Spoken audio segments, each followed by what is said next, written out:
Hello, everybody. Welcome to my semiotic analysis of media by Alex Worley. Um, Here's our first video clip that we will be reviewing today. With Norwegian, wake up to a new city nearly. The president has returned to the U.S. This from just moments ago. You've got to come and watch this. This was actually a light moment. We just wanted to play it for you, provide a little relief as we are covering all this serious news. You see a Marine alongside Marine One lost his cap. The president goes to help put it back in. It falls off again as he pats him on the side. He goes and he grabs it again. It's so windy, obviously, from the helicopter. He's trying to right the ship here.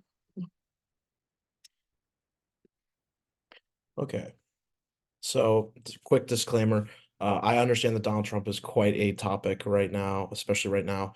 I am not asking for you to take a side whether you think Donald Trump is right and or Joe Biden is wrong or vice versa. I am not on either side of the political spectrum. I just want to study and understand this topic.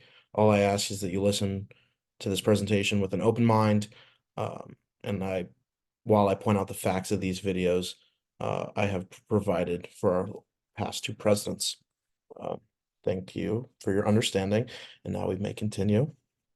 So, the sign in the media. So, obviously, in this clip, we watched former President of the United States, Donald J. Trump, placing the Marine's hat back onto his head, which had been blown off due to heavy winds as the president was preparing to board Marine One. All Marines are instructed not to move no matter what when loading on a president onto either Air Force One or in this case Marine One. And as you saw in the video, after he gave him a nice pat on the hip, saying thank you for your service, essentially thanking him for all he's done. Yeah. So why is this important? This is very important because it shows that the president, Donald Trump at this time, truly cares about the military and doesn't just speak about it. He went out of his way to physically pick up that hat and put it back on his head, showing his thanks for um, the military and what he does for our country. It also shows that he respects those who fight to keep us safe every single day and the freedom that we have here in the United States, like I just talked about. Next up, we're gonna have another clip. Might have another ad. It's getting to the point where all the malaprops and stumbles and are becoming less and less funny. As we saw the other day when Joe Biden took a tumble at the graduation ceremony of the U.S. Air Force Academy.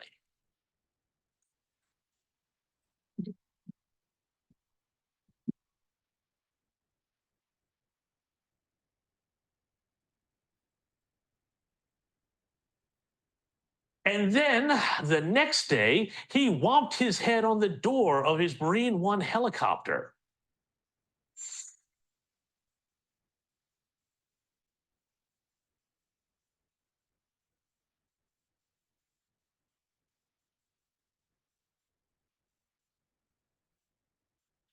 I don't know, maybe. Okay, that's enough of that. Next up, we got to understand what happened in this video. So obviously in this video, this clip we watched, we see the current president of the United States, Joe Biden, falling after giving a speech at the Air Force Academy, which is for the graduation ceremony for those who served in the Air Force. In the following clip, he not only bumps his head on Marine One, but proceeds to not salute the Marines who are escorting him off of the helicopter. Not only is it very disrespectful not to salute, but it's common knowledge that every president does this when entering and exiting Marine One or Air Force One. These seem to happen occasionally, but the fact that it happens at all is very disappointing, especially for those who voted for him, who may be veterans or ex-military. We understand that he is an older guy, and so is Donald Trump, but it shouldn't be he did this, I did that. Like, it should all be one thing if you're going to be the commander-in-chief of the United States. Some takeaways.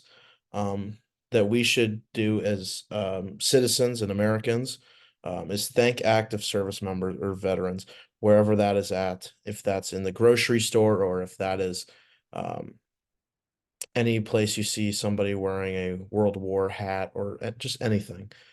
Just be sure to thank your active service members or veterans. Second one is be respectful to one another. Obviously, we have a lot of diversity here in the United States, and not everybody's going to think the same, especially on certain topics today. Third one is demand change. Obviously, if you want to see change, this kind of goes into my fourth topic, which is exercise your vote. Is if you want to see change, you must be able to go to the polls, exercise your right to vote. Not everybody gets their right to vote. Most people do. But if you really want to see change in politics and in Washington, that's how you get it done, is you go to the polls and you vote for who you believe is the best to push that forward. And in conclusion, I don't care who you like, whether it's Joe Biden or Donald Trump or anybody else. We as Americans need to stand up and voice our own opinions. The current stage of the United States could be a lot better. So don't go on social media for answers or to argue with someone. Be the change if you want to see it that way. We are Americans and we should be proud to be from America. Thank you for listening. And that is my, here, I'll show you the eagle. That is my presentation on how we as Americans need to step up and use our right to vote. Okay, not like